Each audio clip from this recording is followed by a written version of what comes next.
আপনি এখনো বলেন না কেন ওই নির্বাচনে যারা পার্টিসিপেট করছিল তাদের উগ্রবাদী কে ছিল? আপনাকে বলতে হবে। আপনি কি এটা তামাশা নিজের খুব ইন্টেলেকচুয়াল মনে করেন? কে উগ্রবাদী কে ছিল যাকে আপনি ঠেকাইছেন? যেটার ফসল হয়ে গেছে যে আইনটার, সেই আইনটাকে চ্যালেঞ্জ করছেন। আমি ঠিক যুক্তি খুঁজে পাই না। What is the use of that? এটা আগামীকালকে কেন বলি আমি, কেন বলি, আপনি যদি ধরেন আমরা অনেক সময় বলি না যে একটা নারী পুরুষের মধ্যে একটা অনৈতিক সম্পর্ক আছে, এরকম অনেক ঘটনা ঘটে, কিন্তু দেখা গেল এই অনৈতিক সম্পর্কের কারণে একটা সন্তান উৎপন্ন হয়ে গেল। তারপর যদি বলা হয় যে অনৈতিক সম্পর্ক, এবং অনৈতিক সম্পর্কটা আমরা বাতিলও দেই, ওই সন্তানটা কি করব? ওর গলা টিপে মেরে ফেলবো? সুতরাং রাষ্ট্রপতির অধ্যাদেশ যতই আপনি চ্যালেঞ্জ করেন, ওটার রোলটা ছিল একটাই, গণভোট হবে জুলাই সনদের আদেশ। সুতরাং সেই মোতাবেক প্রোডাক্ট যখন হয়ে গেছে, ওই আইনটা এমনি অকার্যকর। এইবার আসলে নির্বাচন প্রশ্ন নিয়ে একটা কথা বলি। এই গণভোট নিয়ে অলরেডি বিতর্ক শুরু হয়ে গেছে। কেন? আপনি ইচ্ছা করে বিতর্ক করছেন নাকি?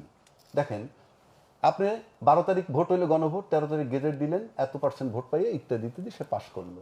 7 দিন পরে আপনি 10 লাখ ভোট বাতিল করে আরেকটা গেজেট দিলেন। কোথায় আছে এগুলো? এটা কি তামাশা? রাষ্ট্র তো। আবার রেজওয়ানা সাহেব, সৌদা রেজওয়ানা, উনি বলতেছেন, এক জায়গায় বললেন যে উনি এই জামাত যাতে মেইন স্ট্রিমে না আসতে পারে সেজন্য যা করার তাই করেছেন। পরে কথা ঘুরাই বলছেন উগ্রবাদী যাতে না আসতে পারে সেজন্য ওনারা কাজ করছেন। আপনি কে আপনি উগ্রবাদী ঠেকানের? আপনি তো ভোট দিছেন। আপনি তো ভোট দিবে জনগণ, ভোটে যারে খুশি থাক। আপনি কে? নাম্বার 1।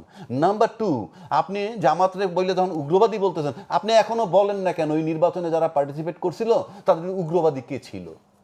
আপনাকে বলতে হবে। আপনি কি এটা তামাশা নিজের খুব ইন্টেলেকচুয়াল মনে করেন? কে উগ্রবাদী কে ছিল যাকে আপনি ঠেকাইছেন? আপনি তো কেউ না ঠেকানের। ভোট হবে, কালাচর হোক গিয়ে ক্ষমতায় যাক। আপনি কে? 3 নম্বর আসেন। এই যে আপনি বলে গেলেন যে, আবার এটাও বলছেন যদি আপনি কখনো মবের শিকার হন তাহলে সেজন্য জামাত শিবিরকে দায়ী করছেন। তাহলে উগ্রবাদ কি জামাত শিবির বলছেন?